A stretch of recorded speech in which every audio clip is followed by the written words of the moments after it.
Halo semuanya, Assalamualaikum warahmatullahi wabarakatuh.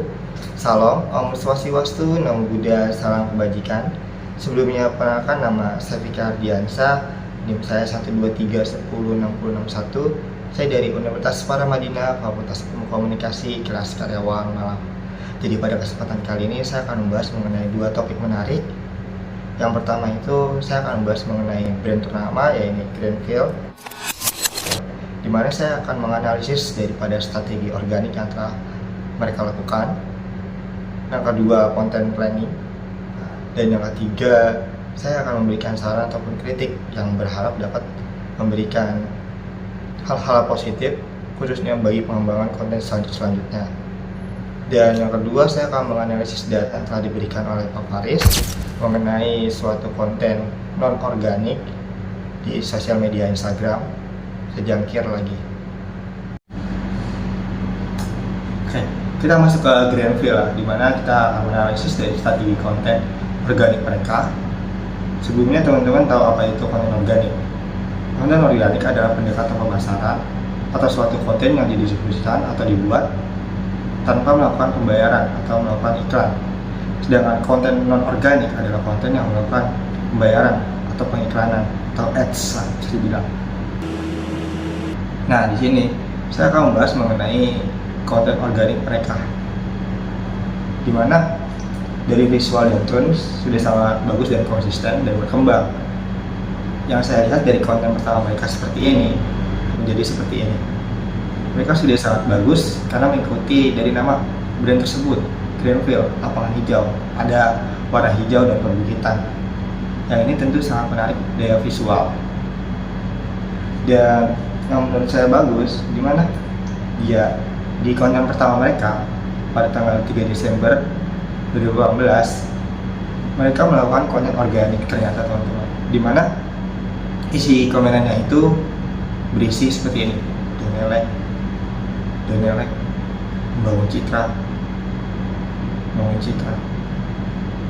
Ini adalah suatu strategi dalam marketing atau pemasaran produk ya, dimana kita pertama-tama itu biasanya menggunakan konten organik terlebih dahulu, karena perusahaan tidak mau mengambil resiko lebih untuk melakukan ads, karena mereka belum dapat citra merek mereka sendiri, apa citra positif dari produk tersebut.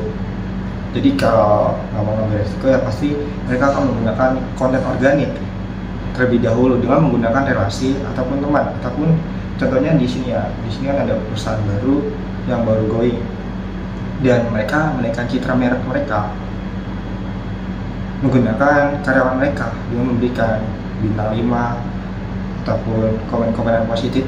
Hal ini yang menurut saya mengapa konten ini menjadi konten organik gitu. Dan saya lihat dari konten berikutnya itu like-nya itu menurun. Ini menandakan bahwasanya mereka nggak melakukan ads pada saat itu. Dan menurutku pribadi, konten yang bagus itu konten organik baru berbayar, lalu kemudian organik lagi. Dan untuk interaksi dengan para audiensnya sangatlah menarik ya. Dari Greenfield sendiri mereka menggunakan pendekatan engagement yang bagus, di mana mereka melakukan sebuah games yang sangat menarik nih. Dan juga ada giveaway loh. Mereka sangat menarik. Dan satu lagi, mereka menggunakan tren kekinian saat ini, yaitu padel, yang kita ketahui bahwasanya Indonesia sedang demam padel. Hal ini tentu menarik dalam tarik visual loh. Dan banyak sekali yang FOMO yang mencoba untuk mengikuti padel tersebut. Dan untuk pembuatan kontennya rata-rata mereka menggunakan storytelling. Hal ini bagus sih, karena mereka menggunakan storytelling. Pada dasarnya pemasaran yang bagus saat ini itu menggunakan storytelling, di mana mereka tidak melakukan CTA secara langsung, call to action. Jadi mereka tidak memaksa customer untuk membeli produk tersebut, tapi dikemas dalam storytelling mereka. Itu yang menurutku bagus. Untuk kontennya ya tadi mereka sudah sangat bagus ya, dan formatnya sangat bervariasi, mulai dari feeds maupun games, dan itu sudah sangat bagus. Dan yang paling menarik itu dari backgroundnya yang berubah pertamanya itu jadi polos menjadi sekarang lebih menarik. Dan yang menarik lagi, mereka juga berkolaborasi dengan ahli gizi, di mana secara tidak langsung mereka membawa akuntabilitas dari produk tersebut. Jadi mereka atau customer bakalan percaya terhadap produk tersebut karena sudah ada seorang tokoh ahli gizi yang telah berkolaborasi. Dan untuk pola kontennya itu mereka melakukan suatu edukasi, lalu mereka masukkan dalam storytelling seperti cara-cara pembuatan makanan. Mereka mengemas sedemikian rupa. Dan untuk kritik dan saran dari saya sendiri kepada konten dari Greenfield ini, mungkin lebih bagus lagi kalau konten mereka dikaitkan dengan humanistik atau kemanusiaan. Karena pada dasarnya seseorang yang mencoba ingin membuat makanan belum tentu mereka bisa membeli produk tersebut. Dan banyak sekali perekonomian kecil yang kurang memadai alat untuk memasak tersebut. Jadi menurut pribadi, jika ingin membuat konten yang lebih lagi, kita dekatkan dengan sisi humanistik atau kemanusiaan. Dan sangat disayangkan sekali, yang sangat disayangkan itu ikoniknya sih, dia menggunakan Persib. Menurut itu kurang ideal karena kira-kira masyarakat Indonesia masih banyak daerah-daerah lain ataupun pecinta-pecinta bola lain, seperti contohnya Persija, Surabaya, Arema, yang nantinya bakal bertentangan dengan produk tersebut. Jadi mereka kurang suka terhadap produk tersebut kan ya ikonik mereka Persib Bandung. Mungkin dari kita tidak merasakan pengaruh tersebut, tapi ada fans-fans yang fanatiks di mana mereka menyukai klub bola mereka. Jadi lebih baik meminimalisir daripada konsumen yang nggak mau produk kita jadi mau produk kita. Dengan apa?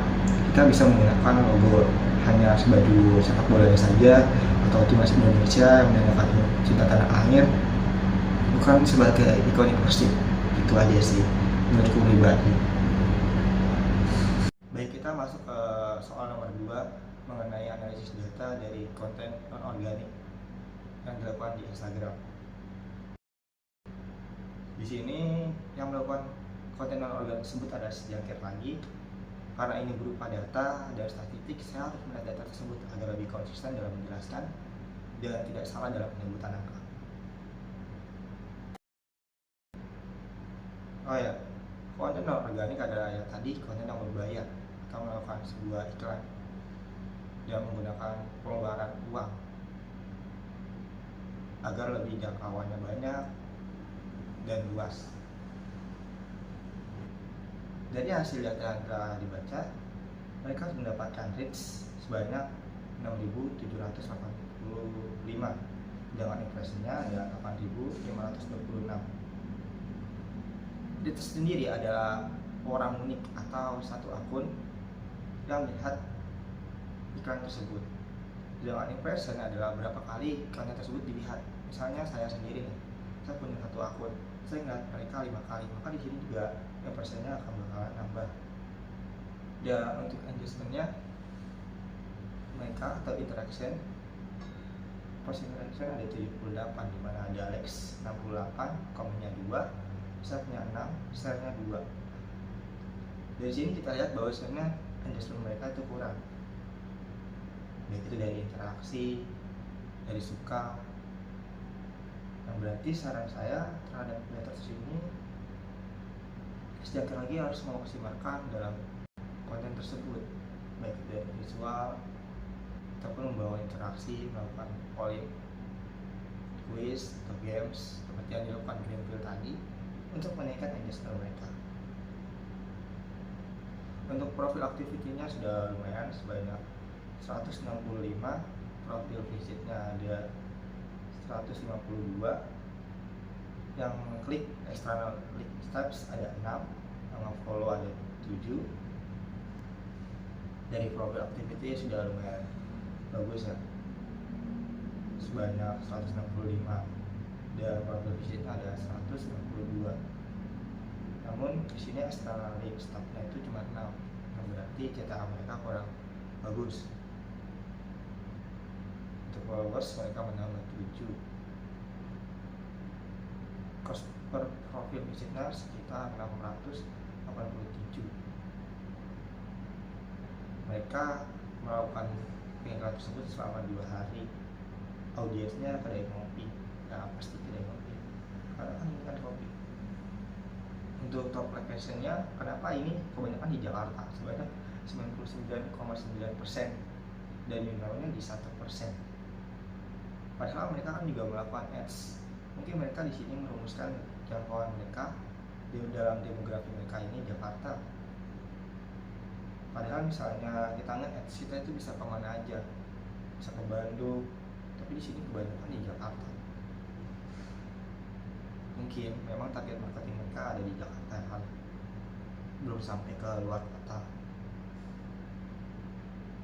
Untuk gender di sini yang saya lihat mereka lebih banyak ke laki-laki sebanyak 69,1%, sedangkan wanitanya hanya 30,9%. Berarti yang suka kopi ini atau konten ini ya laki-laki.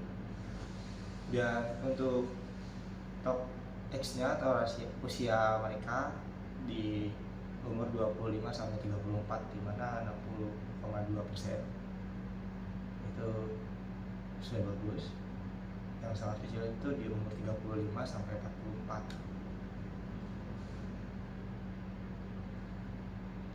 Nah, dari sini kita lihat bahwasanya iklan tersebut cukup efektif dalam jangka audiens jika kita pintar dalam mengatur ads tersebut. Namun disayangkan mereka mungkin menargetkannya pasarnya itu di Jakarta, maka demografinya di Jakarta semua rata-rata.